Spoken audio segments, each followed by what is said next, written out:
Now I have a thing. Now we have a Okay. topic, and now I Now can we have a make you topic. now I can make you rage. You can make me rage. Well, hopefully I don't rage. Hopefully I bring across something that's just a valid point. We talked about it. Anyway. Oh Yeah. my goodness. We'll get it going. We'll get We'll get it. there. We'll We'll get it. get there. Let me get there. We'll get Okay. there.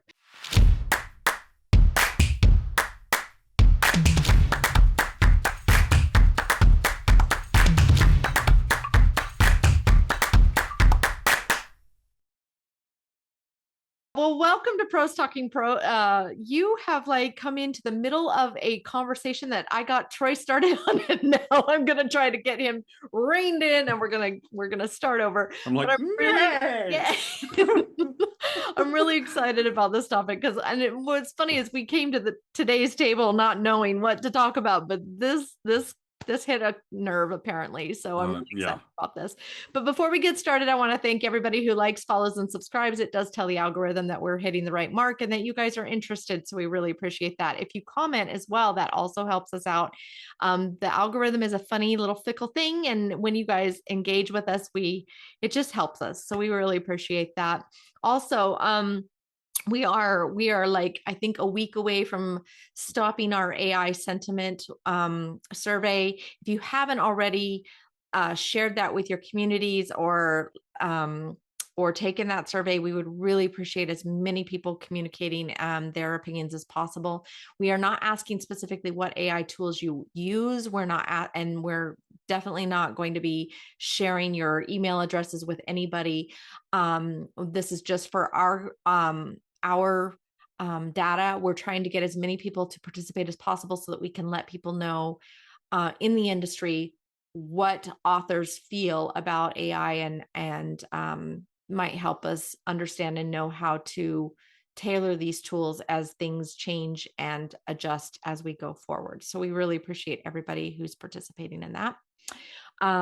We're also thankful for all of those who have joined us at school. We really appreciate the conversation going on over there. So if you haven't joined us over at school, we will put those links in the description so you can join us over there. It's free to join and you can have a conversation with us, ask questions, and be part of the weird group. There you go. Yeah, so Yeah. we love all of you guys over there. Thank you very much.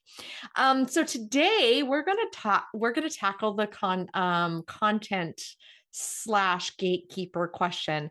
One of the things that you should know if you don't know this already about Troy and I is we're very much indie loving, author control professionals. When we work with the authors that we work with, they 100% understand and know what they need to in order to control their IP in this business. We want authors to understand and know how to control their copyrights, their rights. Usually when they work with us, they keep their rights 100% of the time. We want you guys to have all your rights and royalties that are afforded to you because we understand and know how much this work costs and how much it costs you in time and effort as well. So it's important to us. However, there is kind of an interesting like dichotomy to this world. And I'm going to say something that's going to make Troy a little bit uncomfortable right now. And that is, and you guys should know and understand this. I am not, how do I say this? I'm not pro trad publishing. However, they have a very specific role and place in this industry that I respect and often leverage when necessary. So I have clients that have leveraged trad publishers for specific reasons, understanding and going into that relationship with that trad publisher knowing full well what they're losing and what they're gaining for that relationship. Mm-hmm. So I need you to understand that it is a give take with a trad publisher, and I know what that give take is. I also know that relationship is not good for everybody. In fact, it's not good for a lot of you that are within the sound of my voice. But it is important in this business because they do kind of do something that I think is very important. And that is that they do kind of, I guess, create a bar of standards in this business. And Troy and will elaborate a little bit more on what we mean by that. But in today's current, I guess, economy of we'll call it free market and for the our free moment market of books until I debunk that whole thing. yes, But exactly. yes, But in today's market of our book industry, there are several layers to this well devised and delicious cake that we all partake in when it comes to this business. But the reality is that AI has kind of added some ingredients to that cake that make this cake a little bit sour in some ways, right? Interesting. It's interesting. But the standards still apply. And I think those gatekeepers, those major modern publishers like Macmillan and Random and Hachette, and some of those that are, still they hold a great deal of power in this business. There is a reason that they're there, and I feel that we should still maintain a level of respect for that industry power and knowledge, because it does in a way hold the rest of us to a standard, and I like that to a certain extent. So I wanted to break this down so that we don't get off on too much of a tangent. But the first thing I kind of want to talk about, Troy, before we get off too far off topic, is what standards am I talking about here? What do I mean by standards? Because there is a bar and a level of standard. And I liked your restaurant reference, so I'm going to remind you to put that in. Yeah, I'll work that in actually when we talk about. Well, and I'll kind of work it in here where we talk about standards. Yeah. Is essentially, so there are editorial standards that have been established by traditional publishing. Now, and so if you go after an agent or an editor at a traditional publisher, including our small press that we own, I just want to be transparent. That is the only case in our ecosystem where you do not keep the rights. You keep the rights to your work, but we license those rights for a period of time. It's the only thing that publishers own. It is something that we do under our own publisher. But there are certain editorial standards that we're looking for. So, for example, there are a certain number of typos and things that we will tolerate, and we do that to an industry standard. Right. And that industry standard is 95%, it's 95%. 97%. We're always trying to beat that. All indie authors that I know of are always trying to beat that. But if you make that 95% standard, that's pretty dang good, right? That's pretty amazing. But that's the standard that's been set by traditional publishing. But also there's certain types of stories that they're looking for. They're also looking for high quality story construction, right? We don't want something that's sloppy and difficult to follow and hard to read. And the reason for that is the ultimate standard establishment is the readers. Right. The ultimate standard for stories is in the readers. Publishers are meeting those standards. But I want you to think, I'm going to use this example throughout this podcast, but a couple different things we're going to talk about. We'll start with standards.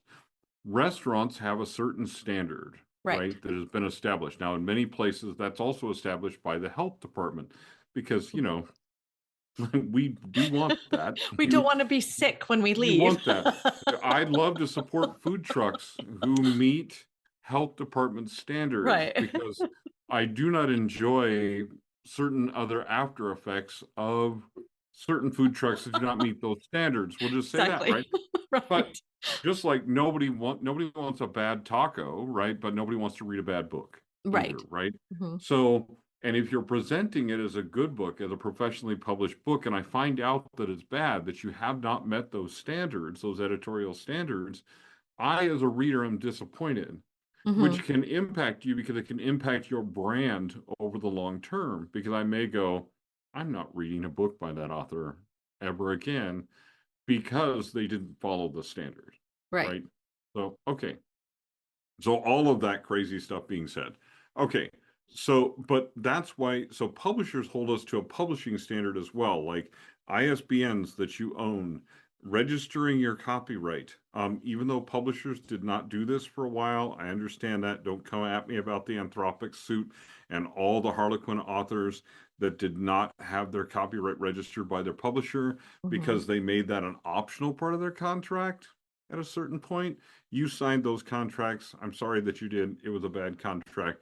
Even traditional publishers have bad contracts, right? And don't Exactly. meet the standards. But for the most part, and so when Stacy and I bring you in and we're like, you should get your Library of Congress number, you should buy your ISBNs, you need to register your copyright. What we're doing is making you as an indie author meet those standards, those publishing standards, right? Because those publishing standards matter. Right. To The other readers. publishing standard that you haven't mentioned yet is also cover design Oh, yes. and making sure that those formatting and cover designs are meeting those standards as well, because it's not just about the story and the words that you say, but also how it's packaged. So that's also another standard. That's also part of that. But yeah, it's presentation, right? At a restaurant, it's the presentation. Right. Right. Packaging. If you go into a restaurant, you expect the plate to not look like, well, especially my mom served it up to you, right?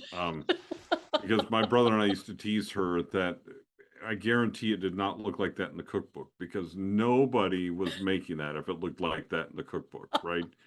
Everybody's looking at the picture going, nope, my kids are You know not going to eat that. what's Right? really funny is William and I, we went on this motorcycle ride, and one of the restaurants he wanted to go to was this place called the what do you call it? The Hog's Breath or something like that. It was in Carmel by the Sea. And so it used to be owned by Clint Eastwood, but he recently sold it to another restaurateur who yeah, he's getting busy, or retiring, he's getting old. So probably decided to sell it off. He's But planning his 95th birthday party, so he has to he's sell got other something off. things going on. But anyway, my husband's always wanted to go to this restaurant because we've heard that it's a very nice restaurant. Well, it used to be presented as kind of a casual, not really casual dining. I mean, it is Carmel by the Sea, but it was like kind of like this comfortable bar and grill, right? Right. So he expected that going there, we would be getting a rather expensive but nice dinner, right? Because he's, and I'm thinking, usually when I'm thinking a bar and grill, I'm thinking like potato skins. I'm thinking like tater tots. And Filled with cheese and bacon. Yeah, TV screens on the walls, right? Yeah. And so we get there and we're in our gear, and I've got my helmet and my jacket, and we're walking ourselves up to this place. And true to form, there's a nice sign, and then it's tucked back in this alley behind these other buildings. And so we walk back there and you see a Clint Eastwood sign, and then you turn the corner and you look down onto this beautiful outdoor patio area with fireplaces, and every 15 feet there's a fireplace, and and just gorgeous, and flowers, and vines, and just gorgeous, right? And we're sitting there and I'm looking around and I'm like, nobody here is dressed like we are. The packaging was a little bit misleading. My husband, I thought we were going to a bar and grill. We weren't. Right. We sat down for a very nice steak dinner. My company, meaning the people at adjacent tables, included a man who owns multiple companies. And I mean, because you're sitting really, really close. So conversations are just cross tables. The guy sitting next to us at his table with his party, he summers in Carmel. Oh, he winters in Dallas. Summers in Carmel. So he had just arrived and he was very excited to see his, summer family. And then the other couple on the other side of us, they were visiting for their 10-year anniversary, and they, let's just say that they probably had some cash as well. And my husband and I are sitting there where we had a really nice steak dinner. and it was delicious. And it came on a beautiful plate. And then the owner of the restaurant came out and asked how dinner was. And, I pulled my usual, like, Oh, it was yes. garbage. I can't believe you would give me such Yeah. Can't disgusting believe you meal. served me this And slop. of course, he's like, are you serious? I'm like, And you're like, sarcasm. I'm no. so sorry. I forgot where I was at. Like, it was funny. Oh, no. But it was funny. But it was a very nice dinner. I will say that we paid an exceptional amount of money, but it was well worth it. It was one of those things where I wasn't going to complain about the price of the meal. That meal was worth every dollar. And when I say every dollar, my husband and I shared a ribeye because I don't eat very much right now. I'm like eating like a bird, but so we shared a 24-ounce steak. It was $176. Yeah. It was a well cooked steak. It was so good. Yeah. Um, but the presentation was beautiful and there was no complaints. When I'm trying to say is that the packaging matched the price tag. When you're selling a book in this business, like Troy said, there are standards.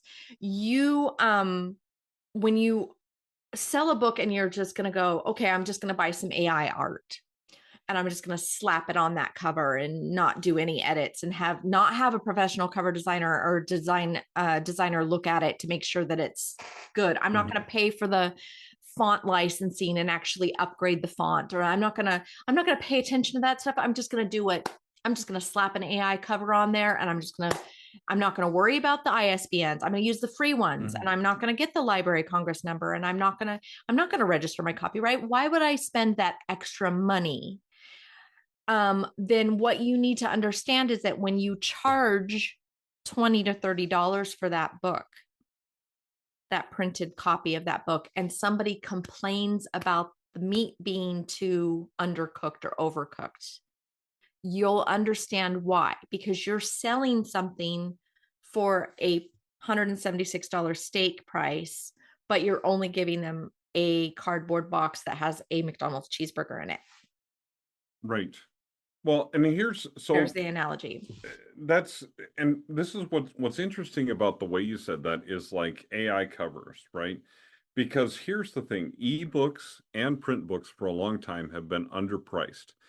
And readers will pay more. You know what proves that? Kickstarter. Okay. That absolutely proves that. Okay, but here's the thing. If you've created something cheap, and because part of it is an economy thing, right? If, let's say, I create a blog post with AI and I don't edit it, don't do anything with it at all, and I just throw it up on the internet. Right. The person who I'm asking to read that blog post has spent more time reading that blog post than I did creating it. Yeah.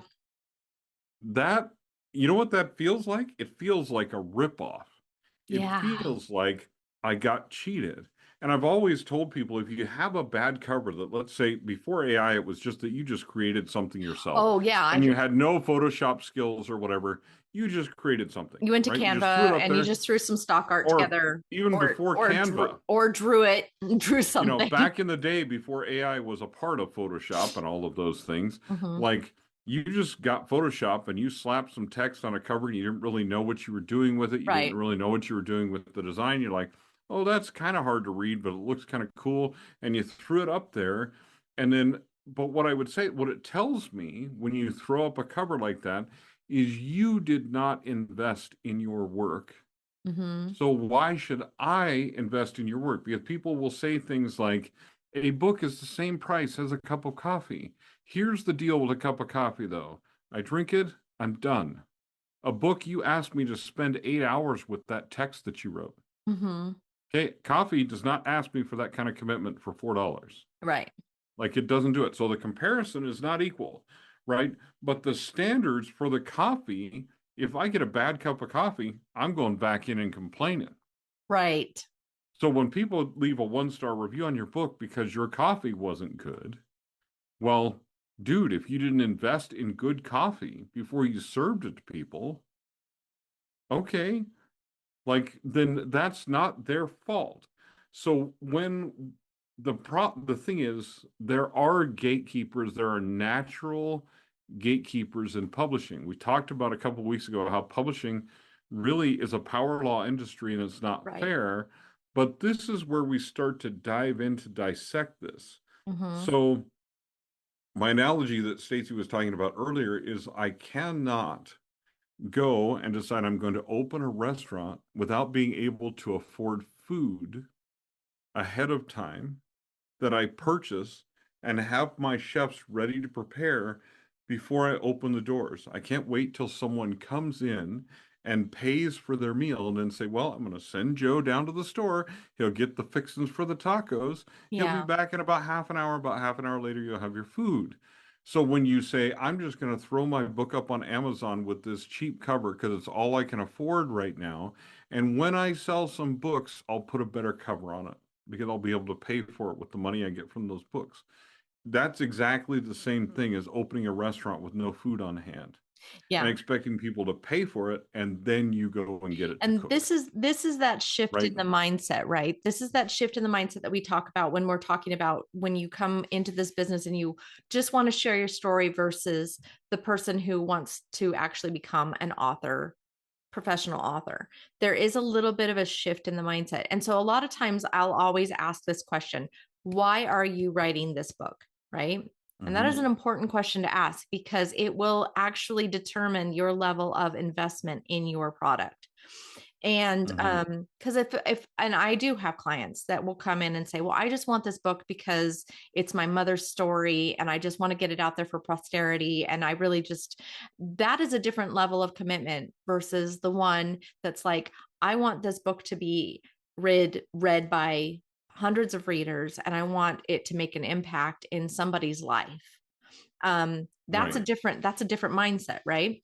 So you're going to approach those levels and those standards differently based on the goal. So if you're just opening a franchise and you just want to make $1 at the end of the day, you're going to look into franchises that are have a high success ratio, right? Like that when upon the time that you invest the dollar and then open, how fast you make that money back. And I'll tell you, Right. your biggest success right now, McDonald's always has been. It has the fastest success rate. So, but how many people do you know that when they go out to eat on a Friday night for a anniversary, do they go out to eat at a McDonald's? Not very many. When we go to McDonald's, we know what we're getting, right? We're getting those Mm-hmm. amazing salty French fries, and it's just a quick thing.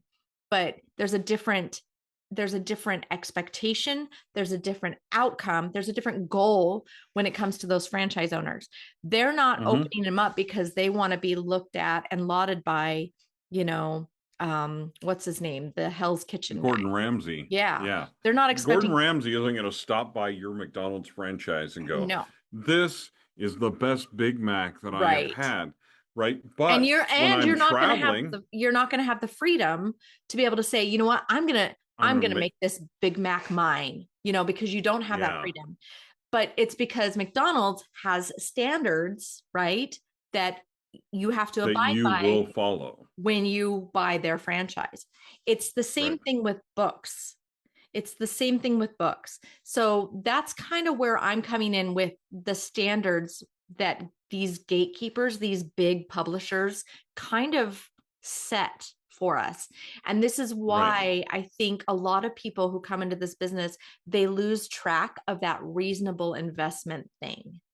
They Mm-hmm. forget that Because, that's part of it. well, okay, and here's another thing just to remember and just to keep in mind and understand, because I've had this discussion with people where they're like, well, the publishers are just looking for this thing and they're so picky and all that other kind of Mhm. stuff. And I'm like, this is because they invest a lot of money in every single book. And so they need that book to be successful. Mhm. Now, publishers have debunked this for themselves by proving that sometimes they just grab the rights to books because they want to have them and they Mhm. don't put a lot of effort into it. But if they want something to be successful, aka Project Hail Mary, right? Then they put the money into it to make it successful. It becomes a movie, all of those different things. They can do that. They can invest in that. But Project Hail Mary is a story that is a little bit of an outlier when it comes to sci-fi, right? It's a little unusual, a little bit different. Same thing, The Martian was a little bit unusual, a little bit different. You can argue about whether it was well written or not. That's a different argument. That's a different argument. But it's an outlier. But Stacy and I both, we should put in the description below the link to the Macmillan CEO talking. It's a long interview, right? It's a long interview, but this is the thing. In that long interview, he tells you what Macmillan is looking for. We're looking for things that are different. We're looking for outliers. They're looking for high quality, creative, well-written outliers that are different than the norm. So they're not looking for McDonald's.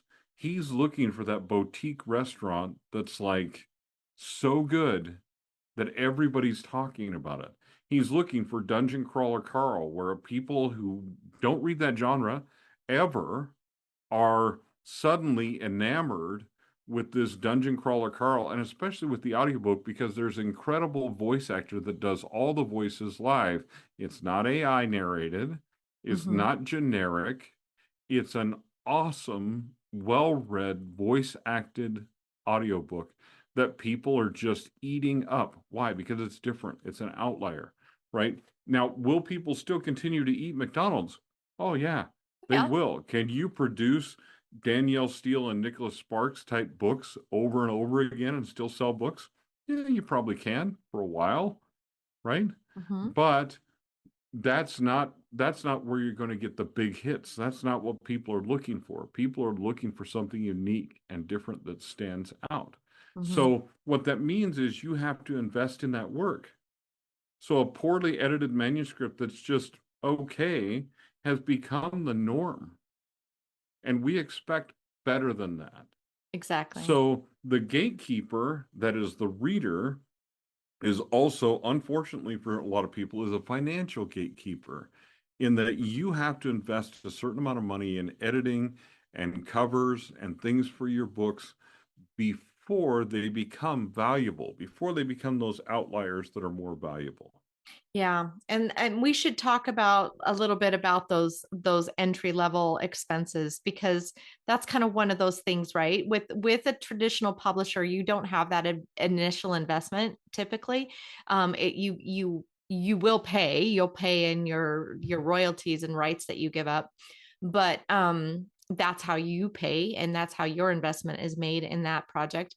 But when it comes to indie, that initial investment, that investment that a trad publisher usually makes in your book, you will have to make based on, like I said, your goals. And sorry about my dogs. My daughter just came in the door. But anyway, so everybody mark that off your bingo card. Yeah, I know, right? Stacy says, sorry about my dogs. Happens every podcast. Yeah. We'll create a bingo card for the podcast. So you can say, Troy goes on a rant. That's check. B3. Anyway, whatever. Right. Oh my gosh. Anyway, so so those initial expenses, again, one of them is the editing, right? One of them is that initial expense that you're gonna do. You're gonna invest a lot of time and a lot of initial, maybe money depending on your budget, but there are ways to kind of, I guess, offset some of those costs. Offset those expenses, including bartering. Like there's nothing wrong when you're first starting out. When I first started out, I would barter with people as a part of the process to get part of my publishing work done. I would edit for them. They would create a cover for me, whatever the case might be. Yeah. You might, nothing wrong with that. You might have, I've had some clients that have children or grandchildren or brothers, sisters, nieces, nephews that can create pieces of art that are original that we can modify and make into covers. That's been done. That's saved us some money on some art. But that still allows them to have those standards that we're looking for, which are those now, does it mean it's going to be great? Not always, but it's Sometimes though, special. Sometimes sometimes you're it's, surprised by that. actually in one particular case, one of my covers won a cover design award, which I was very surprised at, but it was because he had his granddaughter create a little piece of art, and then I framed it and made it into a book cover, right? And then he submitted that book cover into an award, category, and he won. And I was like, well, that was impressive because I was not expecting that. But it was, it was because it was unique. It was something that fit his genre really well. So anyway, it happens. You can offset some of those expenses, but the investments are still made.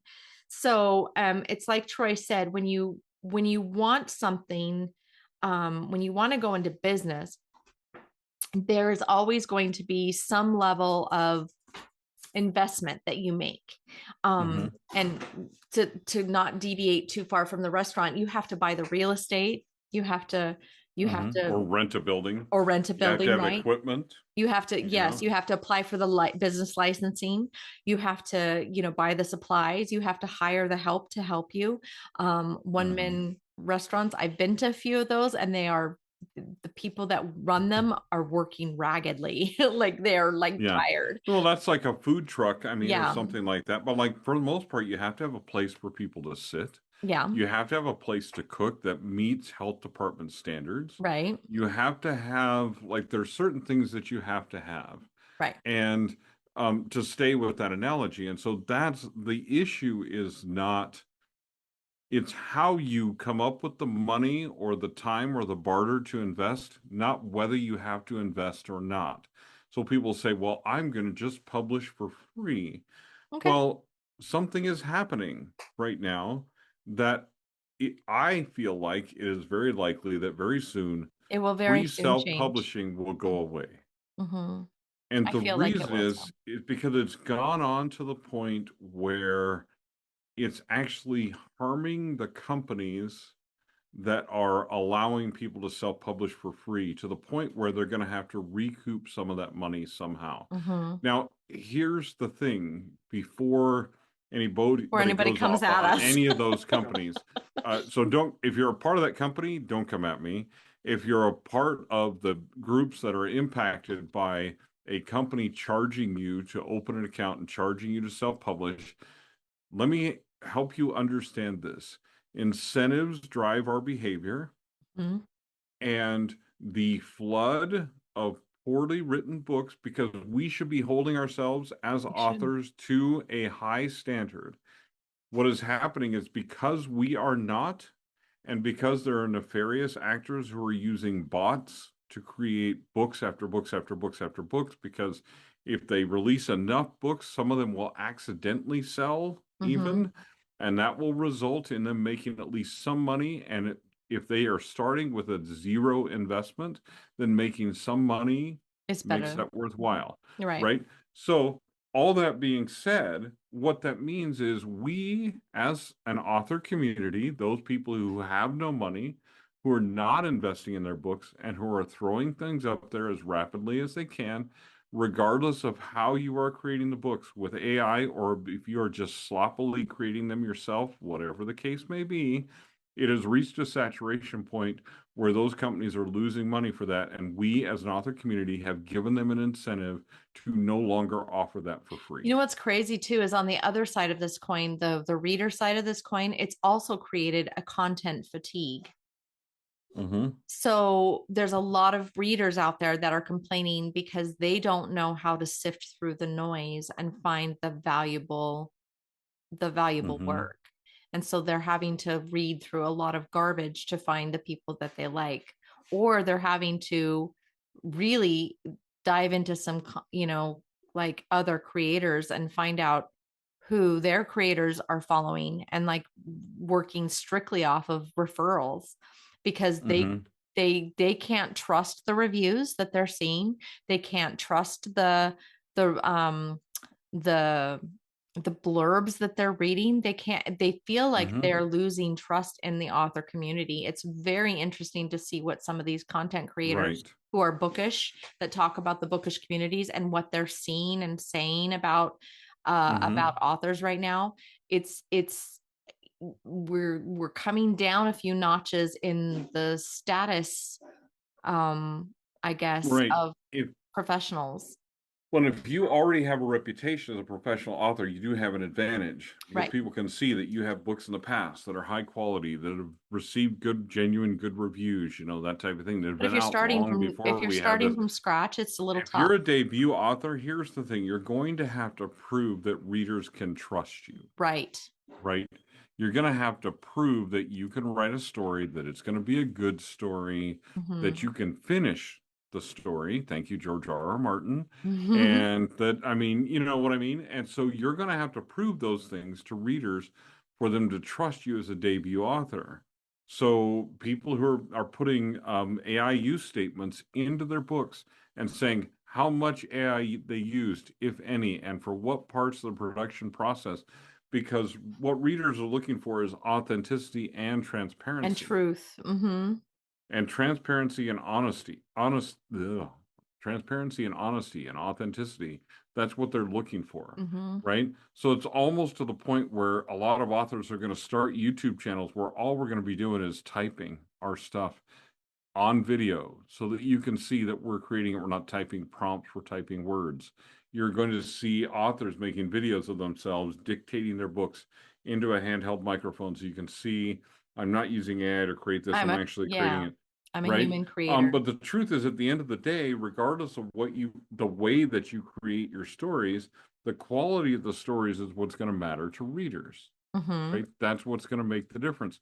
Can you, with AI as an assistant, make great stories? Sure, absolutely. It's going to require human effort, the same as any other method, right? But I know people are doing it and doing it well.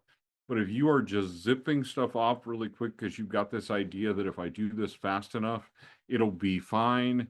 And if you've got the idea that finishing quickly, even if I finish by using AI or whatever, but finishing quickly is the thing that matters over that authenticity, you're going to lose, right? Even if you're spending all kinds of time writing your draft, but you're not having it edited, you're not creating a great cover, all that kind of stuff. Well, I'm sorry, but you're going to lose the trust of readers, right? And ultimately, they're the standard holder. So the reason that traditional publishers have those industry standards and have created them is because they want to sell books. And they know what sells books. And they know what sells. They know how to do it. Because what they have proven to us, that sometimes they'll just grab rights and let somebody's book sit on the shelf because they want to have those rights. But what they've also proven over and over is if their marketing department likes a book, or if somebody in their publisher likes a book well enough and wants to make it into a #1 bestseller, they absolutely can. They can take almost any book and make it a New York Times bestseller if they want to. And so this is the thing, like those standards have a reason, right? They have a reason they exist. There's a reason that publishers have created them. And it is our job as indies to meet or exceed those standards so readers can say, oh, we can trust that guy because no, he doesn't have a traditional publisher, but he meets or exceeds those standards every time. Right. Some of you may be questioning or wondering what those standards are. There are lists of standards. I'm a member of the Idaho. We both are actually a member of the Idaho, or not Idaho, the independent. IBPA. Yeah, the Independent Book Independent Publishers Book Association. Publishers. Yeah, Yes. IBPA, and the Independent Book Publishers Association has a list of standards that that they publish every year and that they, alter based on industry standards. One thing that you should know is that AI is not something that is removed or takes away or negates a standard.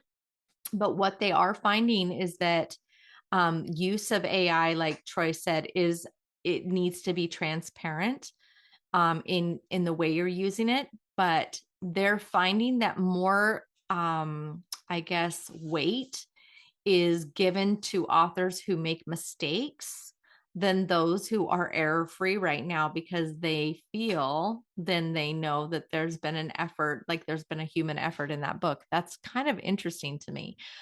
So you'll find that industry standard of 95% is being held, but it's also, they're leaning into that, like letting that, like, it's okay if you find some typos. Letting it only be 95%. Yeah, like as we've said on this we're okay with podcast that. before, listen, if you meet 95% That means you have perfection 7 standards, typos. that means you have 7 typos in an average book. Most people won't, they really are They won't looking even for find them. lower than that, Mm-hmm. right? But a lot of times people won't even find them. And the other part is, if your story is engaging enough, a lot of times people, and I found this is great because I had my partner proofread one of my books. Because I had another proofreader, but I'm like, she wants to be a part of things. She wants to help, right? And Holly's And good. I wanted to see how she would do, and she actually did amazing. But there were a couple of things that she missed, but I know those were fast-paced action scenes, so I know why she missed them. And I know that most of the time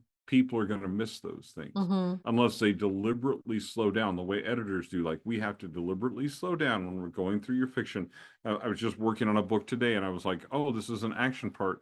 Oop, there's a mistake there, mistake there, mistake there, because I slowed down intentionally because I felt that prose speeding up, right? But if your book is well written enough, a lot of times people won't notice that because the prose is so well written and it's moving so quickly and stuff like that people won't even notice those typos, right? So if people are immersed and engaged in the story enough and engaged with the character enough, you can get away with a lot more. But the point of that is that right now, if you are too perfect, you are suspect. Yeah. And which I hate, because I I hate do it not too. want you to put, I don't want you to put typos back in your book so that people No. don't think it's Please don't AI. do that.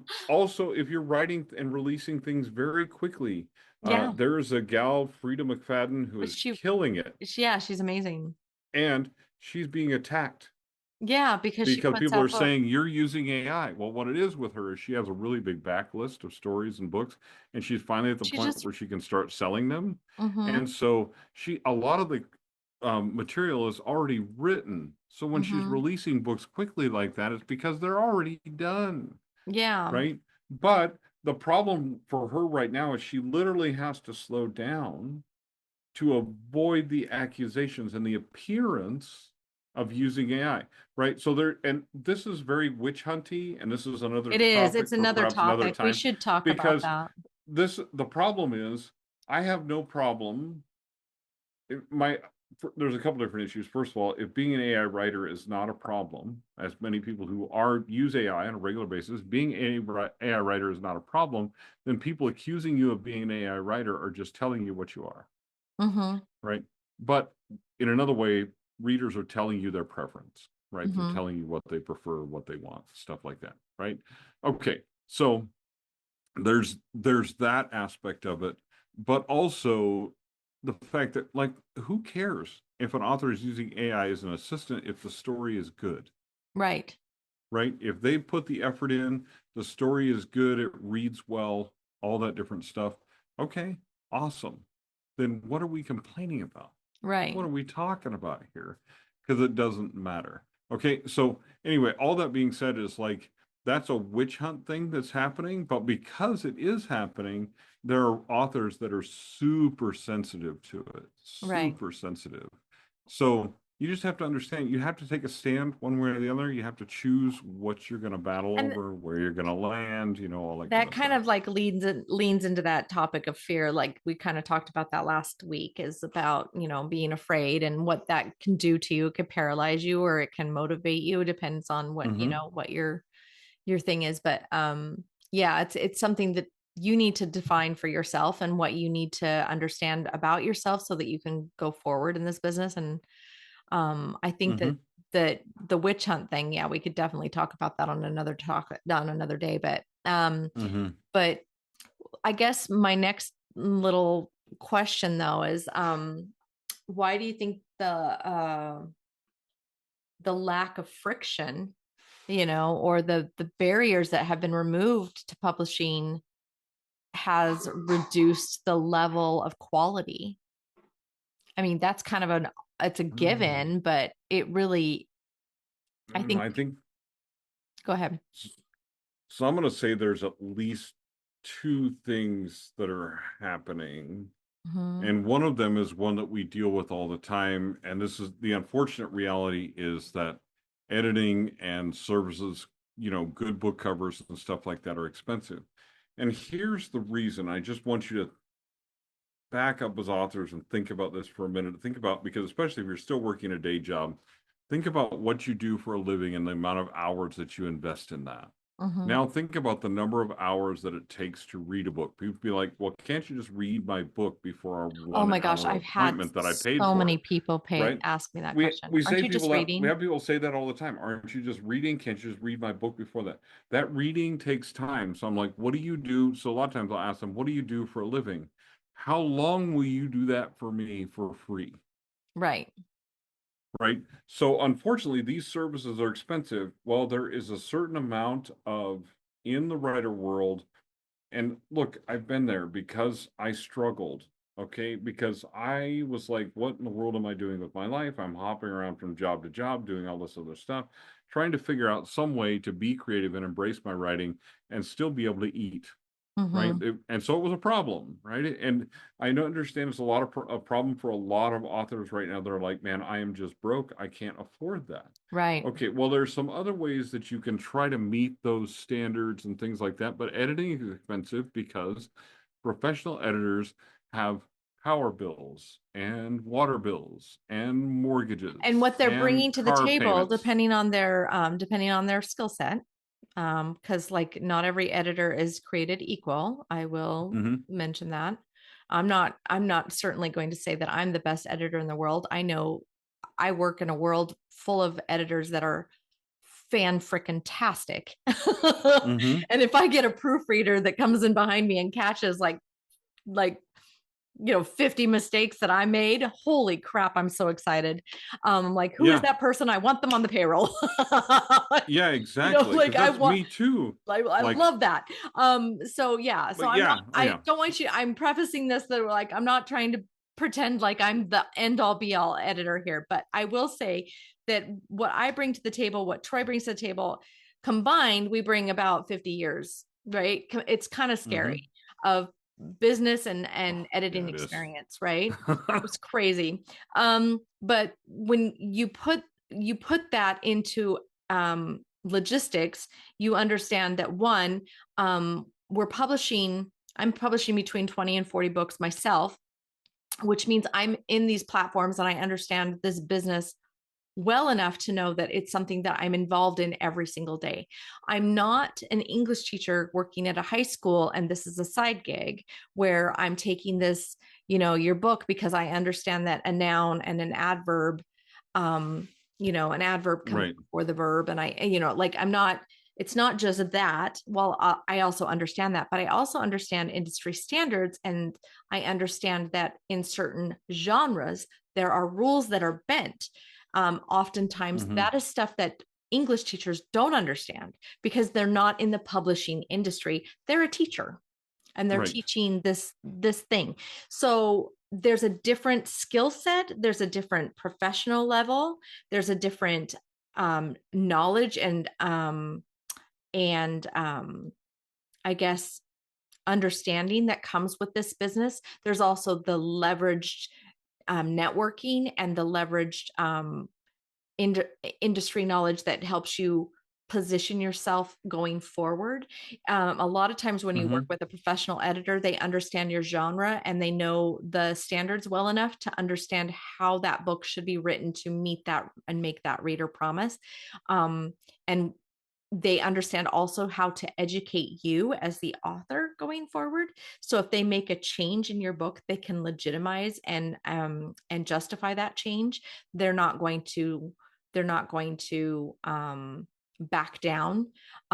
right, Oftentimes, if somebody comes at me and says, "Well, I want it to be a certain way," well, you're the boss, but I'm going to also explain to you why I've made that change, right, and you get to hmm, make the decision on whether or not that's a reasonable justification or not. I have some clients that love to combat and argue with me every mark I make. And then I have some that have worked with me over the course of 7, well, 4, 7, 9 now books, and we've done multiple books together. They've stopped arguing.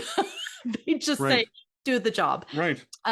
So, because they understand, but also that level of professionalism, that skill, that time in the business, that that brain that you're hiring, it's not equivalent to an AI editing your book. It's not, that's not just, we're not just doing noun, verb, adjective. That skill you're paying for. And it's very much like, hiring the sous chef to make your steak versus the kid out of high school who knows how to flip burgers. And I mean, along that vein, so we talk about like author voice preservation and stuff like that. But I mean, the primary thing is to understand is if you hire a professional, like if you've ever done any remodeling, and I've done a lot of it. Oh, yeah, yeah. The difference between hiring a professional, so there are sometimes when I've had plumbers and stuff come in and do certain parts of the job that, yes, I could learn how to do that. I could do it adequately, but this guy, that's going to take me hours. This guy can do it in half an hour, and he does an awesome job because he does it every day, right? So there's times when just hiring a professional is going to get you better results. And by the way, same thing is true of cover design. He has the tools. He has the tools and the materials that are needed for the job, right? They're already there. And he has them on his truck. And he has them on his truck, you pull up at your house, he has everything he needs for various different types of emergencies, like right there. He's not saying, well, I'll be right back because I got to run to Home Depot. Oh, and by the way, I got to spend the weekend going to YouTube University to learn how to do this. Right, exactly. He's not pulling up a YouTube video and looking at your plumbing, looking at that and going, it looks close, which is what I would be doing, right? So, but I mean, the point of the whole thing is that he has invested in his business so that he can come and solve your problem and therefore invest in your home, and you're trading him money for time and expertise, right? So you wouldn't go to that plumber and say, hey, come to my house and fix my plumbing and I'll bake you a pie. Right. And that should be enough for you, for a guy that makes $100 an hour as a plumber because he's been doing it for 30 years. Right. Right. So first of all, when you're approaching professionals in the writing industry, don't approach it that way as I don't have any money. Because if you approach a plumber and say, I don't have any money, or if you go into a restaurant and say, I'd like to eat here tonight, but I don't have any money, most of the time they're just going to turn you away. Right. And it's not because they don't like you. It's not because you don't have a great story. It's not because your life doesn't matter. It's because this is a business deal, right? So when you go into business, the reason you have to invest in those things is because the people that you're investing in have invested already in their businesses, and they must continue to make money to continue to do so. There are times when Stacy and I have helped people that were in negative situations or bad situations by charging them less, usually not charging them nothing, but by charging them less for a job than we probably should have in order to get the job done. But here's the thing. We can't, if we did that for every single person that came through our doors, we would not make any money. Also, there are clients that have been with me for, like I said, a long, long time.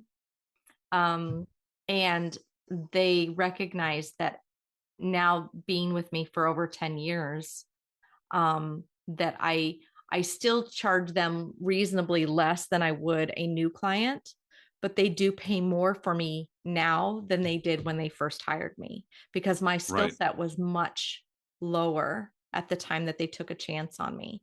And you can offset some of those costs by hiring people that are new to the industry, that don't understand it as well, or that don't have all the tools or whatever.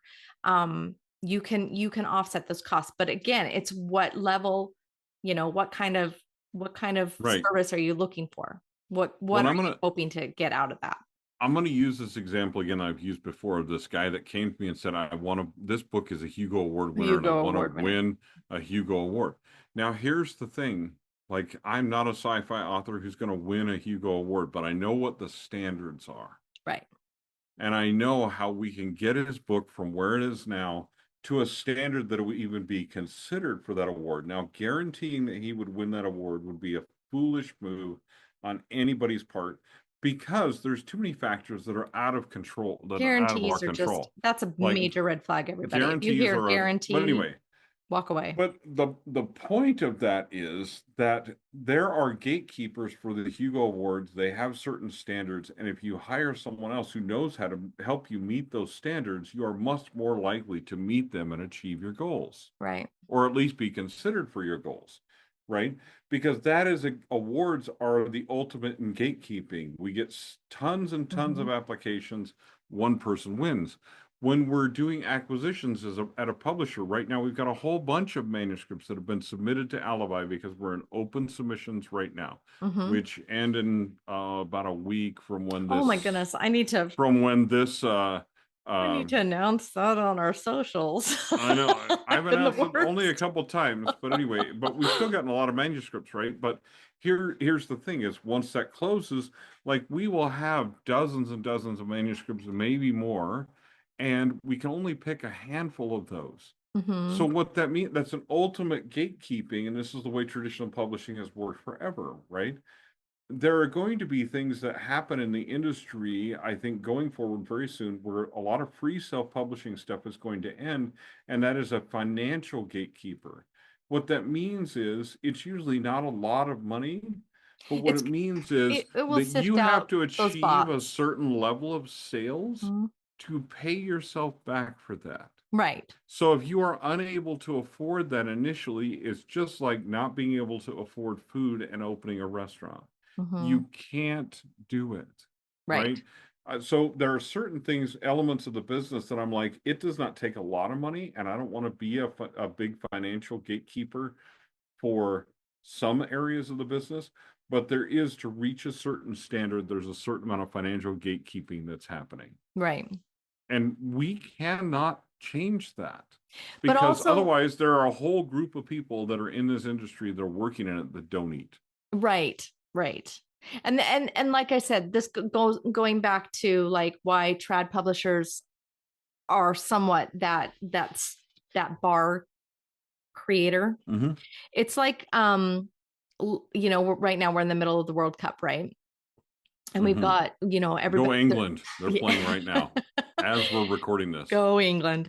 Anyway. So, there's a bar, there's a level, there's a skill level, and there's a standard that is expected when you make it to the World Cup to be able to compete, right? To contend with those professionals.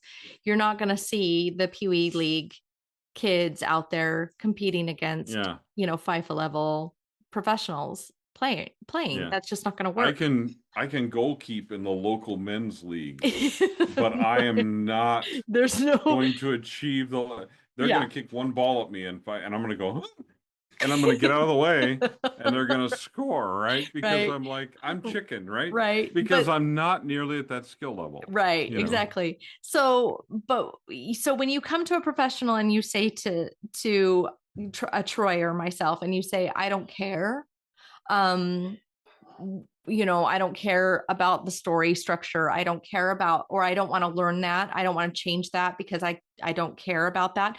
That lets us know then you aren't worried about applying those standards. And what it automatically does for Troy and I is it helps us understand how much work we should put into your project. It's interesting. It's not something like, it doesn't mean that we're going to not care about you or that we're not going to, but it will adjust how much work we put into your work.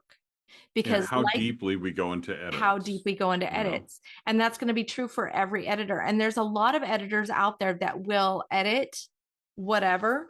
Like I said, Troy and I, we've taken all kinds of projects based on, I kind of like vet my authors on my author. Like the author that comes to me, there's two things that I look at. I look at the author and their passion, and I look at the story and that they're writing, and based on their goal, I just adjust my standards based on their standards. Right.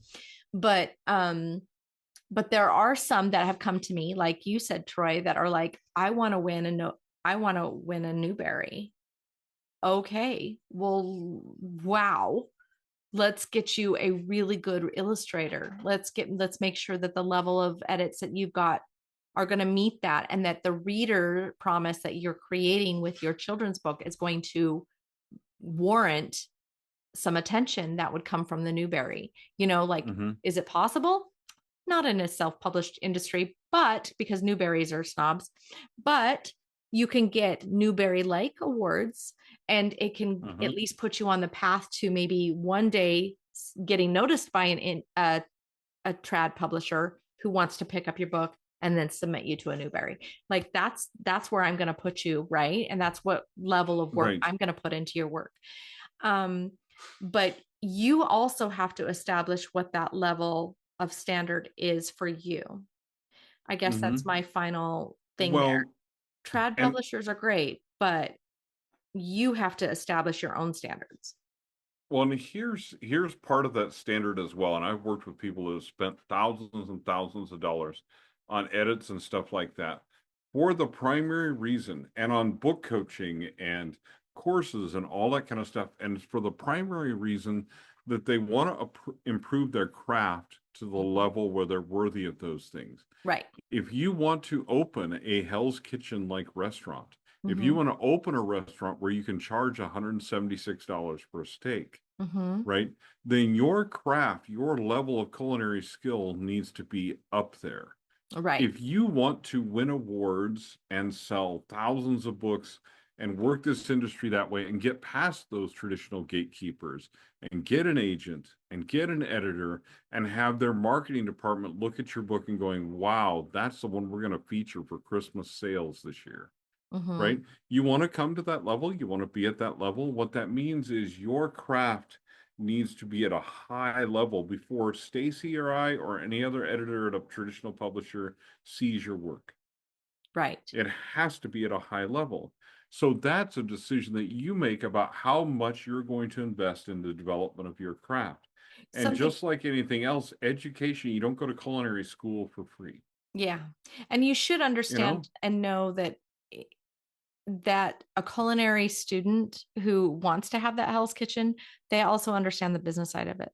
So, or they bring people, they bring a team in to help them with the business side of it. Like I said, when I sat down at that restaurant, the restaurant owner came out, and he looked so familiar to me. He didn't introduce himself like, hey, he said his first name. He said, hi, I'm so-and-so, and how's your meal, and everything. And as he walked away, I'm like, who was that guy? Like I Googled him because he looked really familiar. Well, it turns out he's a well-known restaurateur who owns multiple restaurants, but he is like one of those kinds of restaurateurs that owns the high-end one-off kitchens, right? But he has the culinary professionals in his team to create those amazing dishes, and he gets to run the business, right? So you as an author, you get to decide what part of this business you really want to specialize in. Troy and I specialize on the business side of things. He specializes on the craft side of things. Do we both know how to run this business on both sides of that? Absolutely. I'm an editor. Of course, I'm going to have to know how to style a story. But, am I going to surround myself with people who are smarter than me when it comes to certain things? Absolutely. Right. Absolutely. And that's what you're doing as an indie author, right? So there are gatekeepers, professional publishers, trad publishers. They're not going away. They have a place. They have a position in this business. There's a reason that they're there. They hold the rest of us to a standard. They also are like us in that they're in business. They have team members. Those are companies, usually large corporations, that have multiple team members, multiple editors on staff, multiple marketers, multiple cover designers, multiple, like a lot of overhead. Bunches. Yeah. Right. A lot of overhead. A lot of overhead. Those guys are running a larger scale business than most of us that are freelancers. And then you are as a indie author. But that is something not necessarily that you have to aspire to, but it is also something to admire and to kind of like understand and know, so that as you go forward and build your business, you can kind of keep your eye on the prize and keep your standards and your bar high. And one last point to that, I promise. It'll be one of my last points to that. But is that because they're big companies, all of us know that as a company gets beyond a certain size, a certain amount of inefficiency starts to Oh creep yeah, in, that's totally true. right? So that is totally true of a lot of the big five Mhm. publishers. Some of their smaller imprints are pretty nimble, but the big five publishers themselves, big four, whatever it is now, Yeah. right? They are not as nimble, but you can figure out as an indie how to achieve those standards without the Without inefficiencies. the inefficiencies. Exactly. So Which is which is this is meant, this is actually a really good like benefit to you being a small. yes, because Mhm. this is meant to not to be discouraging as far No. as a topic and as a podcast, not to be discouraging, but to give you hope. Mhm. Yes, traditional publishers have a place because they hold us to that standard, but the hope that you have is that you can meet those standards in a much more efficient way than they can. And you're a lot freer. Absolutely. You're a lot freer than they are. That Hmm. is another thing that you should understand. Like when you're a franchise owner, like I said about the McDonald's analogy, you have to hold to their standards. When you go with a traditional publisher, they're going to hold you to those standards, and like McDonald's, they're going to say Hmm. the hamburger needs to be cooked this way. And a lot of times I've had a lot of people come to me crying that they've lost their creative control, they've lost their license, they Hmm. can't design the cover that they wanted, they've lost that ability to have that say on their own project, which is really disheartening in a lot of ways, which is one of the reasons why people don't like going with traditional publishers. But Hmm. it doesn't mean you lose the respect and knowledge of that standard or that bar that they set. But as Right. a indie, you are so much freer. You have so much freedom and you can do things Hmm. like Troy said, much more efficient. So Yes. it's a really kind of encouraging Well, thought. it's hopeful. It's a Mm-hmm. hopeful thing, but the other part of it is that, like, on the flip side of things, if you want to go traditional and you want to hook up with those publishers, like I had someone, we had open submissions for Alibi, and one of the things is we have a manuscript standard format that we want you to submit in. Mm-hmm. And I had someone message me, and there were some interesting dynamics to this whole thing because on a lot of my posts that I had put on social media, I had specifically said, do not message me here or in the comments, ask if your story is a fit.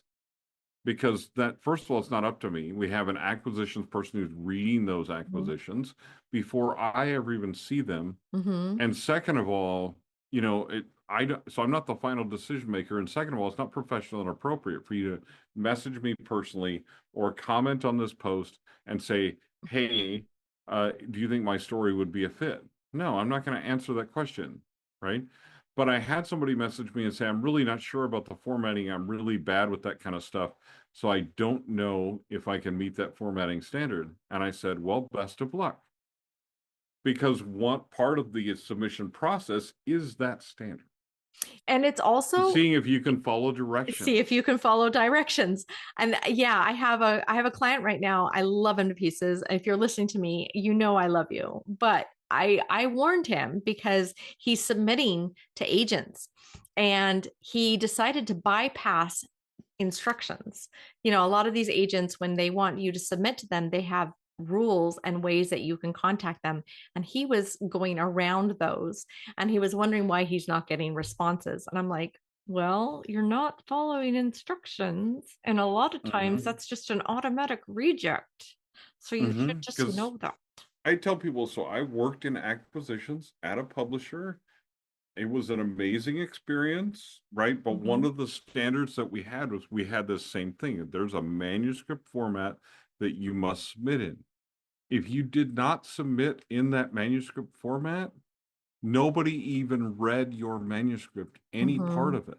It was an automatic no. It was a to Dude, the if you bin with can't you. follow, well, yeah, if you can't follow those directions of how to submit in a manuscript format, how can I turn you loose with one of my editors and expect you to follow their directions? Exactly. I Exactly. can't, right? Right. And those people are not getting paid enough money to wrangle your manuscript into submission as far as like industry standards for submitting, right? Right. So we have a a method that we want, right? if you're an indie, you never have to worry You about don't that even have to standard worry about it. ever. Well, I You mean, don't even except, have to know what it is, you'll just you have know? to know what, how to approach the editor that you want, or how to, Right. but And you your do. editor, a lot of times as an indie, will fix, like when you submit something to me and on the editing side, I fix your formatting. Now, one of the big projects we recently finished, the author kept switching the formatting back. So I finally had to say, Stop it. leave the formatting alone because I'm preparing it for the person who's going to format your book later. And every time you do that, I actually have to charge you because I have to do it again Yeah, it's so because it annoying. has to meet the standard, right? Yeah.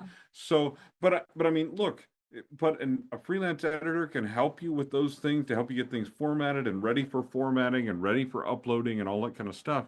But if you're working with a publisher, they're not going to do it for you. They're not going Right. to do extra things that cost them extra time.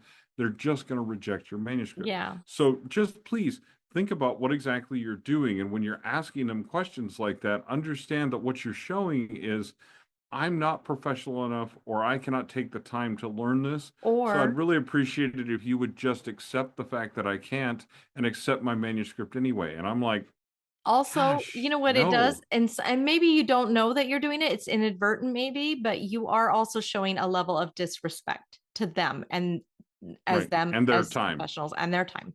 So, be careful about how you communicate in this business, Mhm. because it is gate kept, and it is, like Troy said, kind of probably change a little bit on the free side of things. Like, we probably will see that, but don't look at that as a barrier. Instead, look at it more like I can meet that An bar, opportunity. an opportunity It's an for you to, opportunity. yeah, to shine brighter than, and be in a market that's hopefully a little less saturated than it is right now, because that is one Hmm. thing that you should know as an author, that you are part of an elite group of people. The statistics are very, very low on the success of not only finishing a manuscript but publishing a manuscript. And if you are an author that I can actually publish that and get that done, that makes you an elite group. And when you have a bunch of AI bots generating a bunch of books and throwing them out there, it does kind of make that harder for you to shine. So if as an author, a professional author, you should be very excited about the opportunities that these companies are hopefully creating, and these barriers that they're creating to kind of sift that out to really make you have that better Hmm. To that, give you the ability to yeah, give you stand that out. opportunity, because that's really what this is about. So I hope that kind of helps you understand and kind of see trad publishers in a different light. I know that it's something that I've had to come to an understanding with in my own in my own journey in this business, because I have a love-hate relationship with many trad publishers and hybrid publishers in this business, but because there are some many different ways that those people Yeah. can take Some advantage of you. horrible predatory practices. We'll just Yeah, put it that way. we'll put it that way. But and if you want to know what those are, you can always come to our free classes and have a conversation with us, because we're definitely very happy to share those with you. But so that you can avoid those in your own business, but also understand and know that there is a level of standards that you should be trying to hold yourself to. And I Hmm. think that is a really good way to look at it, this, as you go forward in this business. Hmm. Yeah, I appreciate all of you guys for joining us today. Again, Troy, thanks for being with me and continuing to work with me and help me get a different perspective. Sometimes it's fun when I have opposing opinions. It's fun to kind of see how that works. But yeah, it's always good how we can have the discourse and actually come to agreement in the middle. It's always awesome. Again, if you guys have any questions, you can follow us at printpro.com. We're happy to continue to help you on your individual projects. Troy's upcoming class, I can't remember what it was on, something about, Overcoming yeah, obstacles to obstacles. creative focus. That's right, in July. So if you want Yeah. to register for that class, it's again free. And then mine is going to be on your pre-launch momentum, getting your launch strategies aligned with your goals. So I'm really excited about helping you guys with that as well. So you can register for those on our websites at printpro.com and theplotabides.com. And we look forward to seeing you guys next week. Yep, we'll see you then. Yeah, keep writing and stay weird as per usual. See you guys. Take care.